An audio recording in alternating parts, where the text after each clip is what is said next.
తమిళనాడులోని అధికార పక్షం అన్నా డీఎంకేలో వర్గపోరు నేపథ్యంలో ఆ పార్టీ ఎన్నికల చిహ్నాన్ని స్తంభింపచేసిన కేంద్ర ఎన్నికల సంఘం శశికళ, పన్నీర్ సెల్వం వర్గాలకు కొత్త గుర్తులు కేటాయించింది.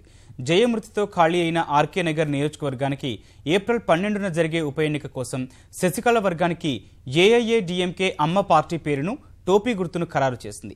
పన్నీర్ వర్గానికి ఏఐఏడీఎంకే పొరచ్చి తలైవి అమ్మ పార్టీ పేరును విద్యుత్ స్తంభం చిహ్నాన్ని ఈసీ కేటాయించింది.